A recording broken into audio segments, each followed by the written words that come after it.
The Great Hall of the Galactic Council had never seen anything like the humans before. Ambassador stood at the center of the chamber, surrounded by 12 alien species who had ruled this part of the galaxy for over 10,000 years. She was small compared to most of them. The delegate towered above her at nearly 4 meters tall. The representative floated in a gravity bubble, its tentacles waving slowly. The elder sat wrapped in ceremonial robes, its 4 eyes watching her with cold calculation. Had traveled 18 months through deep space to reach this place. Earth had sent its best diplomat, its finest mind, its most patient soul. The message from the Galactic Council had been clear. Come and discuss peace. Come and join the greater community of intelligent life. Come and learn your place among the stars. That last part should have been a warning. High Chancellor of the called the assembly to order. His voice boomed through the chamber like thunder. He spoke of the great honor being given to humanity. He spoke of the Council's generosity in even allowing such a young species to appear before them. He spoke for nearly an hour about the long history of the Council and the wisdom of its ancient ways. Listened without interrupting. She had been trained for this. She understood that different cultures had different customs. She was prepared to be patient. Then the terms were presented. The elder read from a long document. Humanity would surrender control of 3 of its colony worlds. Humanity would pay a tribute of resources every standard year. Human ships would not travel beyond certain boundaries without Council permission. Human military forces would be reduced to a small defensive fleet. Human technology would be shared freely with all Council members. Humans would accept Council observers on Earth itself to ensure compliance. In exchange, humanity would receive protection from outside threats.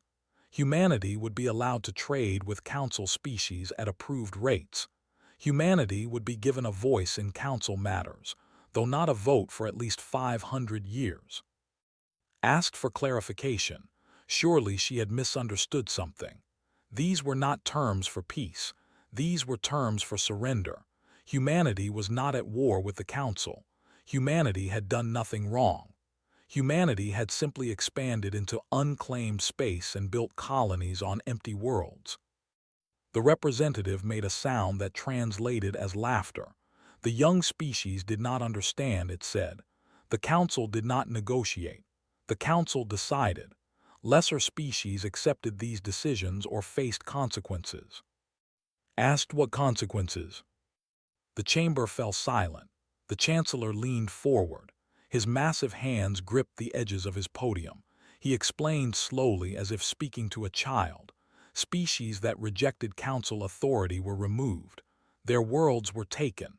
Their people were scattered. Some were simply erased from existence entirely. This had happened 17 times in the Council's long history. It would happen again if necessary. Stood very still. She thought about her children back on Earth. She thought about the billions of humans living their lives, unaware of what was happening in this chamber. She thought about everything humanity had built and struggled for and dreamed about. Then she did something that had never been done in the history of the Galactic Council. She turned around and walked toward the exit. The chamber erupted in confusion. Delegates shouted. Guards moved to block her path. Chancellor demanded she return to her position immediately.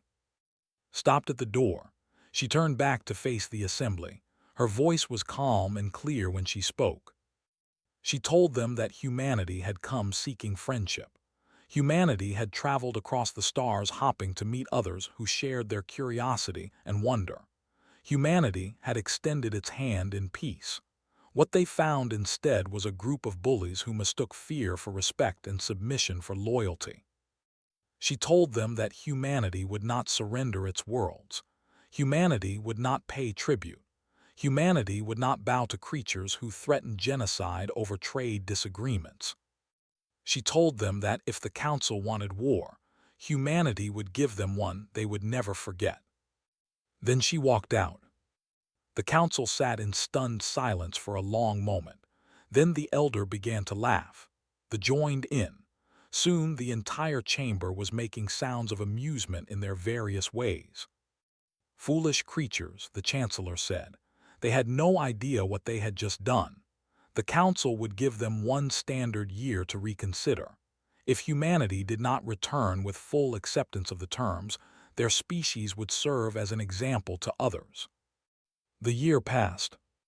Humanity did not return.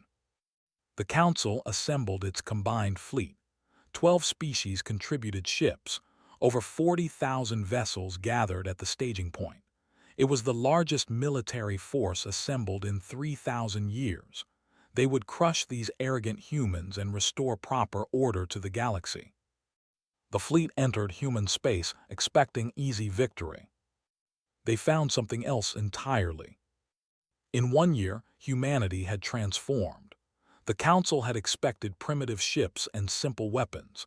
Instead, they encountered vessels that moved faster than anything the Council had ever seen. Human weapons cut through shields like they were not even there. Human tactics were unpredictable and devastating. The first battle lasted 6 hours. The Council fleet lost 8,000 ships. The humans lost fewer than 200. The second battle was worse. By the third engagement, Council admirals were refusing to advance. Their crews were deserting. Their governments were demanding answers. How had this happened? How had a species that had been traveling the stars for barely 3 centuries developed technology that surpassed civilizations thousands of years older? The answer came slowly, pieced together from captured data and desperate intelligence gathering. Humanity had not been showing its true capabilities at the peace talks. The ships that brought Ambassador were deliberately primitive, designed to make humanity appear weak. The humans had been studying the Council for decades before making contact. They knew how the Council treated newcomers. They knew about the 17 species that had been destroyed. Humanity had come to the peace talks hoping they were wrong. Hoping the Council would prove to be better than its history suggested. Hoping that friendship was possible. When they learned the truth, they prepared for the alternative. While the Council had been laughing at human foolishness, humanity had been building. They had constructed fleets in hidden shipyards. They had developed weapons based on principles the Council had never imagined. They had created defensive systems that made their worlds nearly untouchable. More importantly, they had reached out to others. The 17 destroyed species were not entirely gone.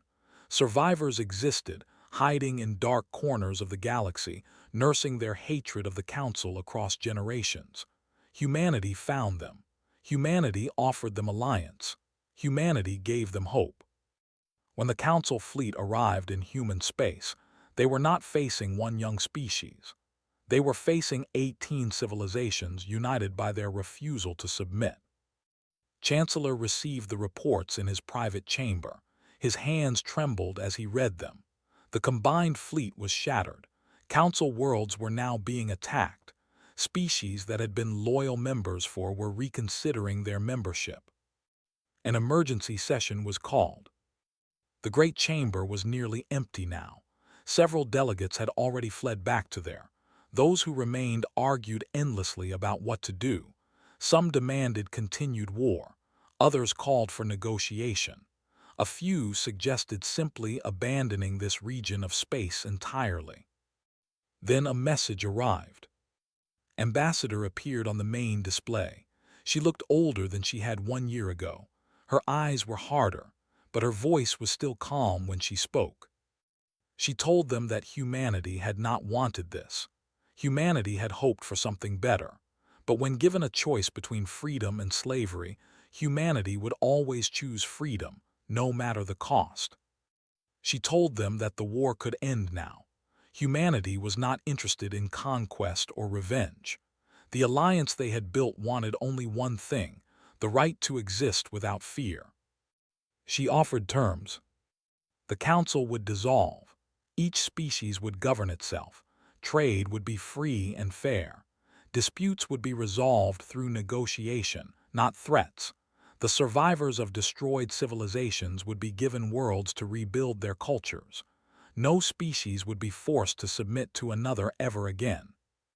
In exchange, the Alliance would stop its advance, prisoners would be returned, peace would be restored. Chancellor stared at the display for a long time. He thought about his own species, and their long history of dominance. He thought about the power they were being asked to surrender. He thought about the alternative. He accepted. The transition took years. Some species resisted and small conflicts continued to flare up across the galaxy. But slowly, a new order emerged.